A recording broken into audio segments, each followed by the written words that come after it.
اس سورے کی تلاوت روزانہ کرنی چاہیے، سبب خیر و برکت ہے۔ ایسے لوگ بھی ہیں جو پوچھتے ہیں کہ مولانا ایسا تو نہیں ہے کہ روزانہ پڑھنے سے کچھ نقصان ہو جائے گا؟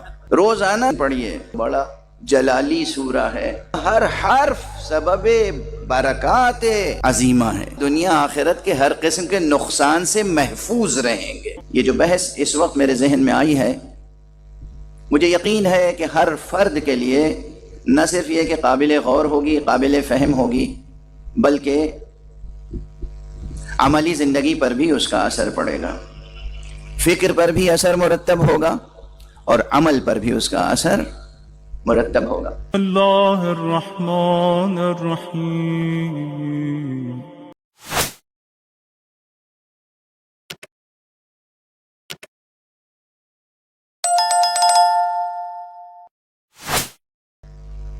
گفتگو ہم آیت کے ترجمے ہی سے شروع کرتے ہیں۔ حضرات علماء اعلام تشریف فرمائیں، ان میں سے ہر فرد اپنی جگہ آفتاب ہے۔ بہرحال ذرا غور فرمائیے گا، قرآن مجید کی عظیم الشان آیت، عظیم الشان آیت، آپ غور فرمائیے کہ پورے قرآن مجید کا دل کیا ہے؟ سورہ یاسین، اور سورہ یاسین کا دل یہ آیت ہے، اور آیت کے آہنگ پر بھی غور کیجئے تو بالکل لگتا ہے کہ دل دھڑک رہا ہے۔ قرآن مجید کے شان اعجاز میں یہ بات بھی موجود ہے کہ قرآن مجید میں جو صوتی آہنگ ہے، جس جگہ جو بات کہی گئی ہے، صرف یہی نہیں کہ وہاں الفاظ، تراکیب، تشبیہ، استعارہ اس مضمون اور اس بات سے مکمل طور پر ہم آہنگ ہے، بلکہ صوتی آہنگ بھی اس بات اور اس مضمون سے ہم آہنگ ہوتا ہے۔ یہ ایک مستقل باب ہے جس پر اب تحقیق ہو رہی ہے، اب تازہ کچھ مقالات، کچھ کتابیں آئی ہیں۔ تو آپ غور فرمائیے، آیت پڑھ لیجئے خود سے، اِنَّا نَحْنُ نُحْيِي الْمَوْتَى، ہم ہیں ہم جو مردوں کو زندہ کرتے ہیں۔ سبحان اللہ، سبحان اللہ۔ قرآن مجید ایک وجود ہے، اور خدا کی قسم ذہن انسانی، عام ذہن انسانی، عام کیا خاص ذہن انسانی، معصوم کے علاوہ کوئی بھی کسی ایک موجود کے بھی تمام ابعاد کا احاطہ نہیں کر سکتا۔ توجہ ہے آپ حضرات کی؟ خاص طور سے اس میں کتنے دانشجو ہوں گے، طلبہ ہوں گے، اسٹوڈنٹس ہوں گے، فکر رکھنے والے ہوں گے۔ وجود، ایگزسٹنس، کسی ایک چھوٹے سے چھوٹے وجود کے بھی تمام ڈائمنشنز کا احاطہ کوئی ایک ذہن انسانی نہیں کر سکتا۔ اور چونکہ کسی بھی وجود کے تمام ابعاد اور تمام اطوار کا، ابعاد یعنی ڈائمنشنز، اطوار یعنی فیزز، تمام ابعاد اور اطوار کا احاطہ کوئی ایک ذہن انسانی نہیں کر سکتا، تو قرآن بھی ایک وجود ہے۔ یہ کیسے ممکن ہے کہ اس کے تمام ابعاد کا احاطہ کر لے کوئی؟ وہ بھی وہ قرآن جو تحدی کے ساتھ نازل کیا گیا، معجزے کے طور پر نازل کیا گیا۔ یہ ایک بات ہوئی۔ ایک بات اور عرض کر دوں، قرآن کے ترجمے کی مشکلات۔ قرآن میں محکم و متشابہ دو قسم کی آیتیں ہیں، کیوں ہیں؟ اور حتیٰ کہ محکم آیتوں کی بھی مکمل تفسیر نہیں ہو پاتی، کیوں؟ یہ کتاب ہے قیامت تک کے لیے، اس میں رتب و یابس سب کچھ ہے، اور ہر ایک کو ہر بات بتائی نہیں جاتی، اور ہر ایک ہر بات جاننا بھی نہیں چاہتا، ہر ایک ہر بات سمجھ بھی نہیں سکتا۔ اس لیے کسی کو کچھ سمجھ میں آ گیا، کسی کو کچھ سمجھ میں آ گیا، کسی کو کچھ بات بتا دی گئی، بات بتا بھی دی گئی، اور حجاب کا حجاب درمیان میں رہا۔ یہ صنعت، خدا کی قسم، یہ صنعت قرآن مجید کی، یہ تفتازانی کی بلاغت کی کتاب میں اور بدیع کی بحثوں میں آپ کو نہیں ملے گی۔ وہ چاہے تفتازانی ہو، چاہے جرجانی ہو، انہوں نے جتنے صنائع لفظیہ اور صنائع معنویہ بیان کیے ہیں، کیا صنعت ہے! کتنی باتیں، کتنے اسرار، کتنے رموز، کتنی گہری باتیں، کتنی بلند باتیں قرآن میں ہوں گی۔ کیا ہر انسان کا ذہن ان تمام گہرائیوں اور بلندیوں کا احاطہ کر سکتا ہے؟ احاطہ رہنے دیے، تحمل کر سکتا ہے؟ ہر شخص ہر راز کا تحمل کر سکتا ہے؟ نہیں کر سکتا۔ چونکہ نہیں کر سکتا، اس لیے یہ اہتمام الہی ہے، پڑھتے رہو قرآن۔ اکثر صحابہ نے کہا قرآن پڑھتے رہے. ایک خاص وقت پر رسول اللہ نے کوئی آیت پڑھی تو صحابہ نے کہا یا رسول اللہ ہم نے تو ایسا سمجھا کہ جیسے یہ آیت اتری ہی نہیں تھی, ہم تو پہلی بار سن رہے ہیں. اب تک کیوں حجاب پڑا ہوا تھا, اب تک کیوں پردہ پڑا ہوا تھا؟ اور ہمارے یہاں ہر بات ہر ایک سمجھ نہیں سکتا, ہر بات ہر ایک سے کی بھی نہیں جا سکتی, اور جب ہر بات ہر ایک سے کی نہیں جا سکتی تو ہر مفسر اور ہر مترجم پورے قرآن مجید کے مکمل ترجمے اور تفسیر کا حق ادا بھی نہیں کر سکتا. اسی لیے ایک مکمل ترجمہ قیامت تک کے لیے پردہ غیب میں محفوظ ہے. ایک صلوات پڑھ دیں محمد و آل محمد.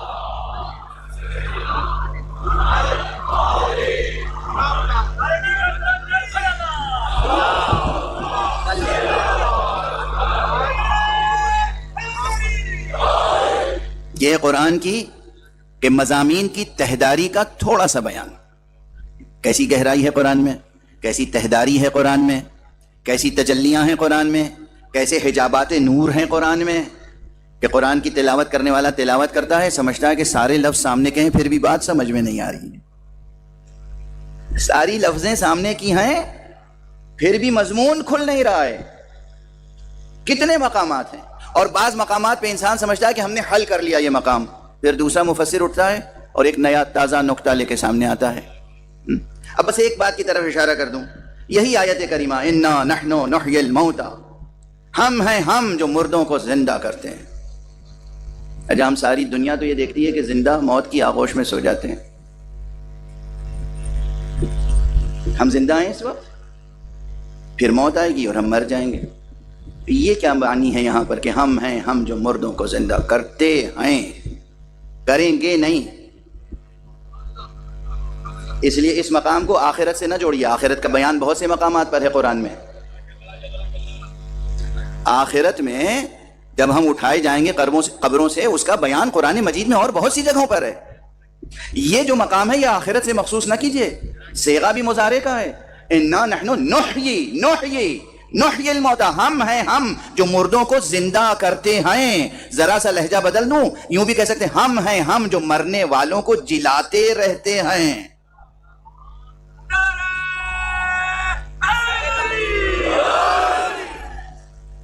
کیا معنی ہے جلاتے رہتے ہیں؟ مرنے والوں کو جلاتے رہتے ہیں. اس لیے کہ عزیزان گرامی یہ ایک مسئلہ ہے کہ اگر آپ حضرات سمجھتے ہیں موت عدم کا نام ہے تو یہ ایک خطا ہے. موت عدم کا نام نہیں ہے, مر جانا معدوم ہو جانا نہیں ہے. حضرت صلی اللہ علیہ وآلہ وسلم اور ائمہ اطہار علیہم الصلوۃ کی جانب سے یہ ہم تک پہنچا ہے مجدہ, جس میں فرمایا گیا ہے خلقتم للبقاء لا للفنا, تم بقا کے لیے پیدا کیے گئے ہو, فنا کے لیے نہیں. تم بقا کے لیے پیدا کیے گئے ہو, فنا کے لیے نہیں. تو یہ جو اس دنیاوی زندگی کے بعد موت آتی ہے یہ فنا نہیں ہے, یہ عدم نہیں ہے. انسان معدوم نہیں ہو جاتا. اور صرف اتنی بات نہیں ہے کہ معدوم نہیں ہو جاتا, بلکہ وہ جس عالم وجود میں قدم رکھتا ہے وہ عالم وجود اس وقت کی سطح وجود, اس عالم وجود عالم ہستی کے مقابلے میں بمنزل حیات ہے. وہ حیات جو موت کے مقابلے میں ہو. یعنی گویا ہم آج میت ہیں اس زندگی کے مقابلے میں جو ہمیں ملنے والی ہے. آج ہم جو اپنے کو زندہ سمجھ رہے ہیں, اس آیت میں غور کیجئے تو معلوم ہوگا ہم آج زندہ نہیں ہیں, ہم آج میت ہیں, بمنزل میت ہیں.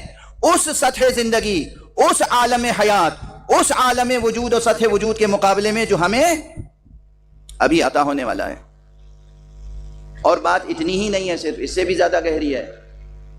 اور وہ بات یہ گہری ہے کہ عام طور پہ یہ سمجھا جاتا ہے کہ بس یہ دنیا ہے, سارا سفر ارتقاء یہیں طے ہو جاتا ہے.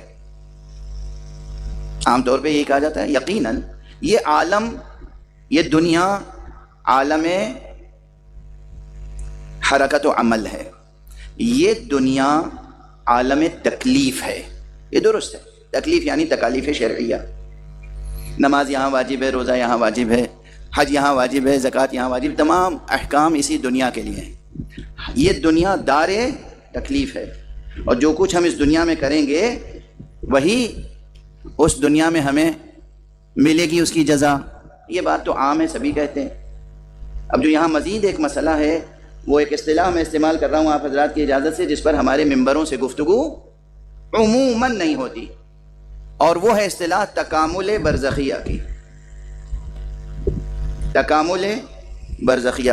یہاں ہم پیدا ہوتے ہیں، پہلے چھوٹے ہوتے ہیں، پھر ہم دھیرے دھیرے بڑے ہوتے ہیں، بالغ ہوتے ہیں، عالم تکلیف میں واجبات و فرائض ادا کرتے ہیں. یہ واجبات و فرائض ادا کرنے کے نتیجے میں ہماری روح پروان چڑھتی ہے، ہماری عقل پروان چڑھتی ہے. ہم اپنے کو ایک بالغ و عاقل اور مکمل انسان سمجھنے لگتے ہیں، اور سمجھتے ہیں کہ موت تک پہنچنے کے بعد ہماری یہ تکامل کا سلسلہ، ترقی کا سلسلہ، پروان چڑھنے کا سلسلہ، پرورش پانے کا سلسلہ ختم ہو جاتا ہے. یہ آیت بتاتی ہے کہ نہیں، ختم نہیں ہوتا، ختم نہیں ہوتا. انا نحن نحیی الموتا، ہم مردوں کو جلاتے رہتے ہیں، مرنے والوں کو جلاتے رہتے ہیں. اور اگر آپ اہل ذوق ہیں تو اس جملے میں بڑی بحث چھپی ہوئی ہے. گویا خداوند متعال ارشاد فرماتا ہے جو ہماری راہ میں مر مٹتا ہے ہم اسے جلاتے رہتے ہیں، ہم اسے جلاتے رہتے ہیں. یہ جلاتے رہنے کا مطلب کیا ہے؟ حیات بعد الموت ایک مستقل موضوع ہے، مرنے کے بعد کی زندگی، اور خود اس کی تعبیرات و تفسیریں بہت مختلف ہیں. لیکن توجہ فرمائیے گا کہ ایک تفسیر یہ ہے کہ ایک شخص مر گیا، دوبارہ اسے زندہ کر دیا. زندگی خود حرکت کا نام ہے. اور حرکت کیا ہے؟ حرکت اس کا نام نہیں ہے کہ یہاں سے وہاں تک کی مسافت طے کر لی آپ نے. حرکت دراصل پوشیدہ کمالات کے مکمل طور پر ظاہر ہونے کا نام ہے، اسے کہتے ہیں حرکت. قوت کو فعلیت کے درجے تک پہنچنے کا نام ہے حرکت. جتنی قدریں، جتنی صلاحیتیں، جتنی استعداد آپ کے وجود میں ہے، وہ پوری کی پوری استعداد، پوری صلاحیت، وہ تمام قدریں، وہ تمام قوتیں پروان چڑھیں. آپ کے تخم وجود میں جو کچھ ہے مکمل طور پر شجر سایہ دار بن جائے، یہ نام ہے حرکت. اس کا نام ہے حرکت. یہ ضروری نہیں ہے کہ آپ مسافت طے کریں. اچھا، اگر اس کا نام ہے حرکت تو پھر یہ دار تکلیف ہے، واجبات کا سلسلہ تو یہاں ختم ہو جائے گا. مگر وہ حقائق، توجہ رہے، وہ حقائق، حالانکہ اس کی تفسیر اور بہت کچھ ہے. اس وقت اسی ایک تفسیر پر گفتگو کو تمام کرنا چاہوں گا تاکہ بیان کا دوسرا رخ بھی آگے بڑھے. تکامل برزخیہ. تکامل، یہ لفظ تکامل کیا ہے؟ اردو میں اس سے ملتے جلتے اور الفاظ ہیں، جیسے تعامل، جیسے تغافل. تعامل ایک دوسرے کے ساتھ مل کے کام کرنا. تکامل کامل ہونا، کامل ہونا. اور کامل ہونا ایک بار نہیں، تکامل میں ایک مفہوم پوشیدہ ہے، کامل سے کامل تر ہوتے جانا. کامل سے کامل تر ہوتے جانا. زینہ بزینہ سطح وجود بلند سے بلند تر ہوتا چلا جائے. زینہ بزینہ عالم ہستی میں آپ کا قد بلند ہوتا چلا جائے، آپ کی حیثیت بلند سے بلند تر ہوتی چلی جائے. یہ ہے تکامل. تو آپ کچھ تو اس دنیا میں تکالیف شرعیہ انجام دیتے ہیں، یہ ہے دار تکلیف. لیکن آنکھ بند ہونے کے بعد آپ کی ترقی رک نہیں جاتی. لطف پروردگار یہ ہے کہ یہاں جو کچھ عمل کیا، معرفت میں جو کمی تھی، یعنی حجاب زمان و مکان کے سبب سے قہری طور پر جو معارف آپ نہیں سمجھ سکتے تھے، جن چیزوں کو نہیں دیکھ سکتے تھے، جب وہاں وہ معارف سامنے آتے ہیں، حقائق سامنے آتے ہیں، وہ حقیقتیں سامنے آتی ہیں، تو پھر آپ کی روح اور بلند سے بلند تر ہوتی چلی جاتی.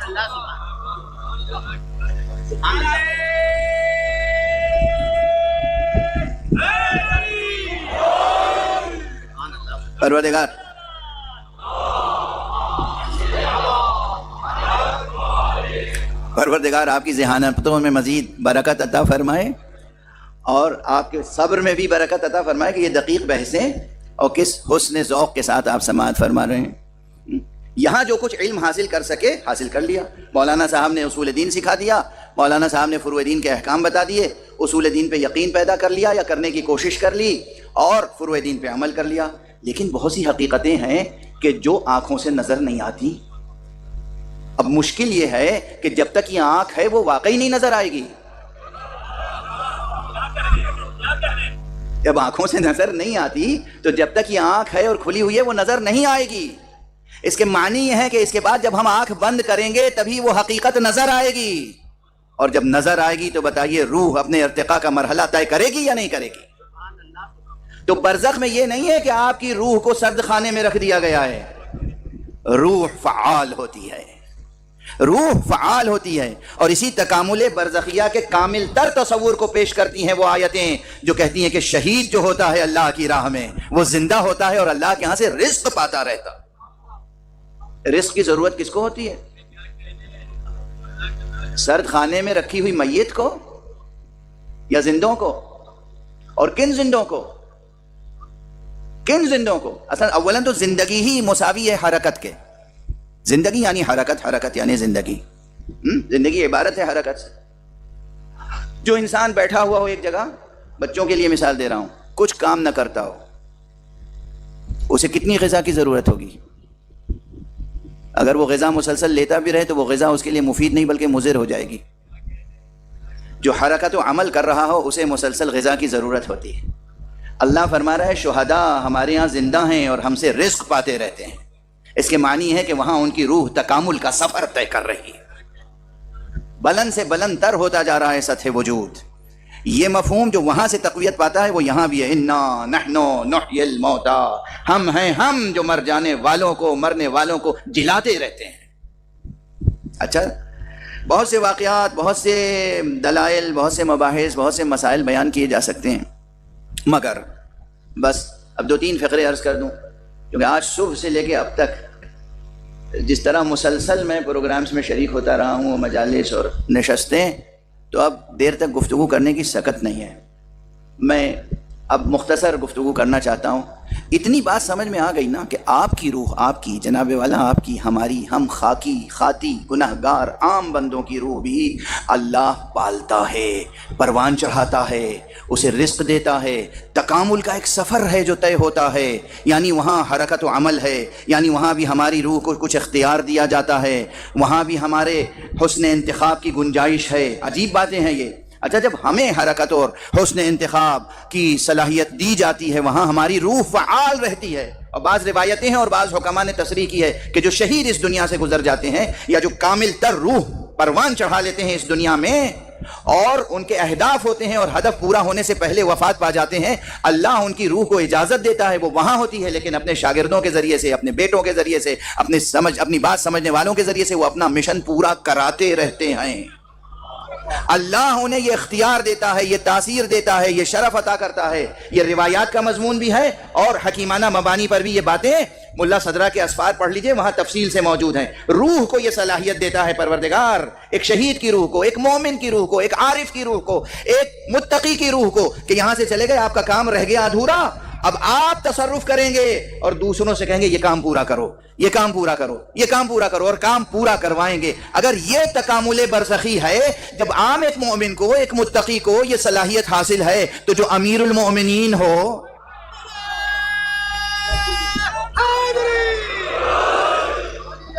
اس کی روحانی قوت کتنی ہوگی؟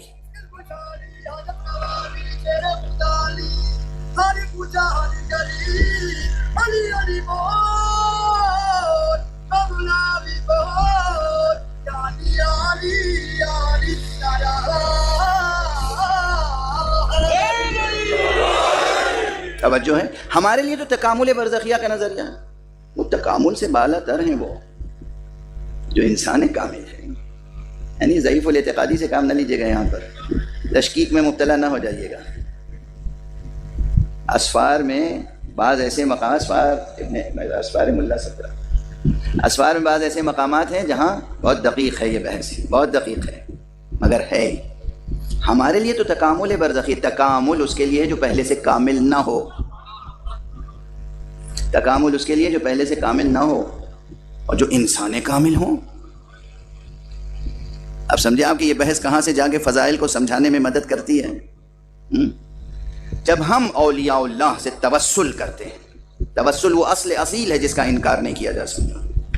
توسل شرک نہیں ہے، توسل کمال توکل کا نام ہے. توسل کمال توکل کا نام ہے. خدا پر بھروسہ کرنا، اس کا طریقہ کیا ہو سکتا ہے بھروسہ کرنے کا؟ اچھا ایک مثال دے دوں، اگر آپ حضرات ذرا سا ساتھ دے دیں، ایک صلوات پڑھ دیں محمد۔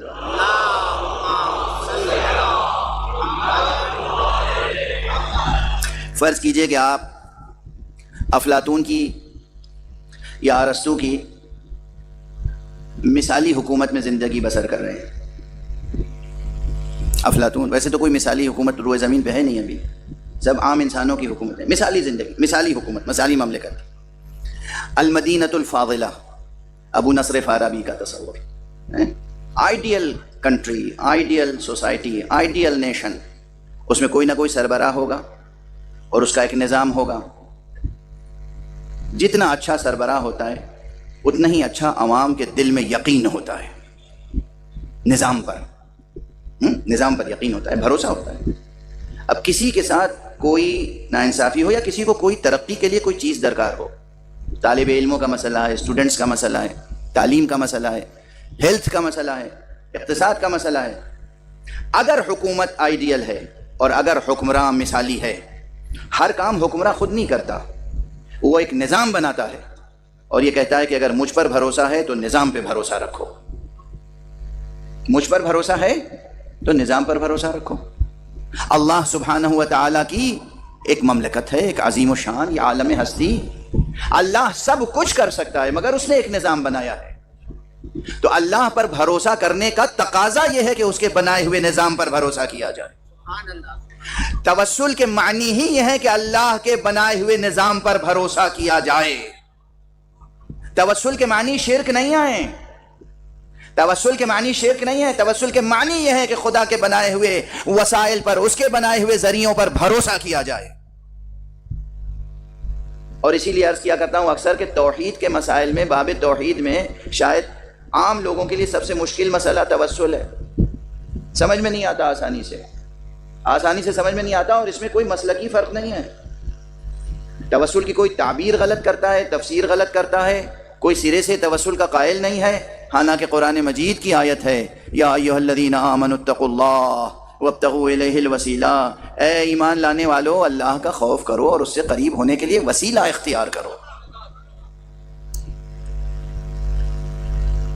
وقت ختم ہوا چلا جا رہا ہے اور ذہن میں کچھ باتیں آتی چلی جا رہی ہیں۔ بسم اللہ واہ واہ واہ۔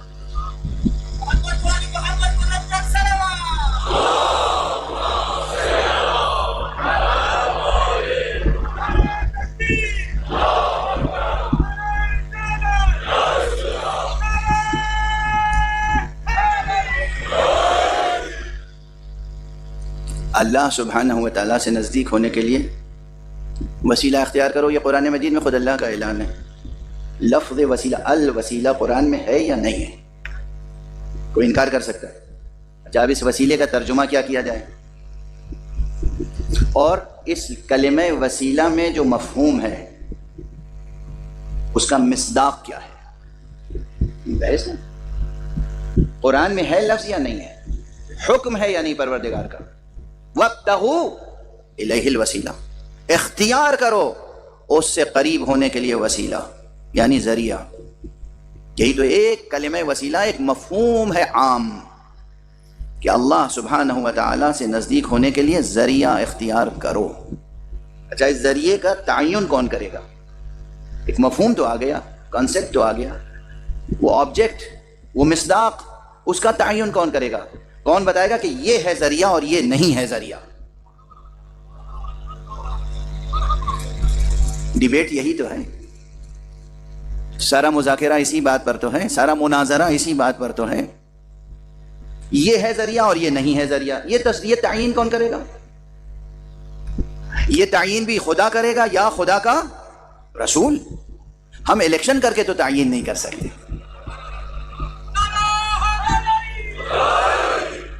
اللہ سے قریب ہونے کے لیے وسیلہ کیا ہو؟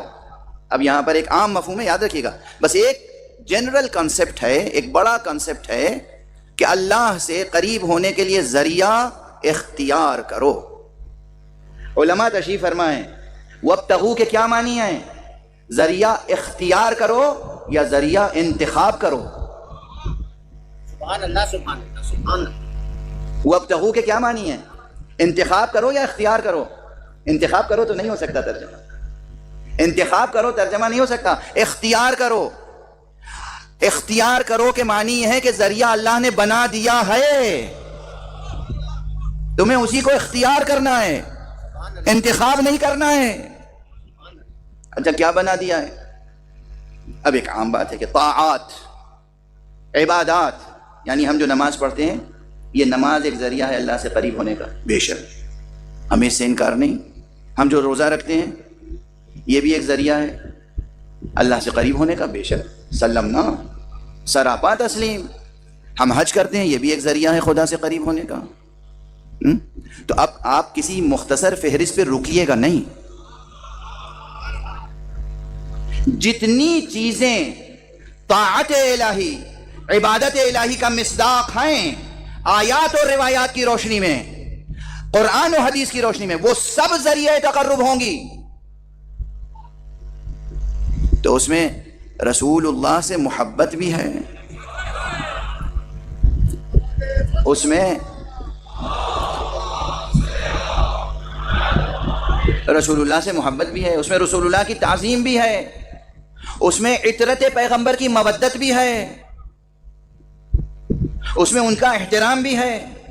اور جب ان کا احترام موجود ہے تو پھر اس کو فہرست سے خارج نہیں کیا جا سکتا. یعنی اگر براہ راست ہم کہہ دیں کہ رسول اللہ کا دامن تھام لینا، علی ابن ابی طالب کا تھام لینا، دامن تھام لینا یہ سب سے بڑا وسیلہ ہے، فوراً کسی کی سمجھ میں نہ آئے تو بھائی آپ دھیرے دھیرے ذرا شمار کرتے چلے جائیں اور اس عام مفہوم کے تمام مصادیق کا استقصاء تو کریں، شمار تو کریں. کون کون سے مصادیق اس مفہوم میں آتے ہیں کہ ذریعہ ہے اللہ سے قریب ہونے کا؟ نماز پڑھنا بھی ذریعہ ہے اللہ سے قریب ہونے کا. کون سی نماز ذریعہ ہے اللہ سے قریب ہونے کا؟ مجھے بہت اچھی عربی آتی ہے اور قرآن جانتا ہوں اور فقہ جانتا ہوں، میں کوئی نئی قسم کی نماز بنا لوں تو وہ ذریعہ ہوگی خدا سے قریب ہونے کا؟ خدا کی قسم وہ نماز ہے خدا سے قریب ہونے کا جو دراصل سیرت مصطفیٰ کا حصہ ہے. کیا ہے نماز؟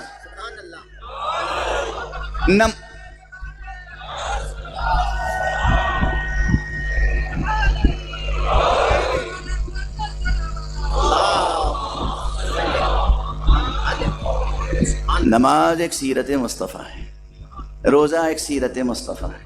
یہ سب فرائض سنن پیغمبر ہیں. پیغمبر نے جیسے نماز پڑھی وہ نماز پڑھیں گے تو اللہ سے قریب ہوں گے. پیغمبر نے جیسے روزہ رکھا ویسے ہم روزہ رکھیں گے تو خدا سے قریب ہوں گے. پیغمبر نے جیسے حج کیا ہم ویسے حج کریں گے تو خدا سے قریب ہوں گے. یعنی یہ جزئی مسائل بھی وابستہ کرتے ہیں ہمیں مصطفیٰ سے اور مصطفیٰ قریب کرتے ہیں خدا سے. اور اس کے علاوہ حقیقت نماز کیا ہے؟ کیا ہے حقیقت نماز؟ عمل مصطفیٰ ہے حقیقت نماز. اصلاً وابستگی ہے مصطفیٰ سے حقیقت نماز. سرکار رسالت مآب کی آواز پر آواز دینا ہے حقیقت نماز. مشہور روایت ہے، ایک شخص مسجد میں داخل ہوا اور نماز پڑھی اس نے. حضور دیکھ رہے ہیں کہ نماز پڑھ رہا ہے. حضور نے اس کا نام لے کے آواز دی. اس نے حضور کی آواز پہ آواز نہیں دی، نماز پڑھتا رہا. حضور نے پھر آواز دی، پھر اس نے آواز پہ آواز نہیں دی. خاموش ہو گئے رسول. جب اس نے نماز پڑھ لی اپنی دانست میں، جب اس نے نماز پڑھ لی تو حضور نے اسے آواز دی. میں نے تجھے آواز دی تھی، متوجہ نہیں ہوا، ملتفت نہیں ہوا. کہا یا رسول اللہ نماز پڑھ رہا تھا. کہا تجھے نماز سکھائی کس نے ہے؟ نماز سکھائی کس نے ہے؟ اس روایت کی روشنی میں، اور تنہا یہ ایک روایت نہیں ہے، نہ جانے اور کتنی روایتیں جن کی روشنی میں اس کا خلاصہ میں عرض کر رہا ہوں کہ نماز کی حقیقت. بہت سی کتابیں لکھی گئی ہیں اسرار صلاۃ پر، عرفاء نے، علماء نے اسرار صلاۃ پر بہت سی کتابیں لکھی. شہید ثانی کی اسرار الصلاۃ ہے، حضرت امام خمینی کی اسرار الصلاۃ ہے، جناب آیت اللہ نجف آبادی کی اسرار الصلاۃ ہے، علامہ آیت اللہ ملا صدرہ کی اسرار، کتنے عرفاء علماء کی اسرار الصلاۃ کے عنوان پہ کتابیں، وہ سب اپنی جگہ. لیکن ایک فقرہ عرض کر رہا ہوں، بہت سے احادیث اور روایات کی روشنی میں سب سے بڑا سر نماز یہ ہے کہ مومن میں یہ صلاحیت پیدا ہو جائے کہ محمد کی آواز پر لبیک کہہ سکے.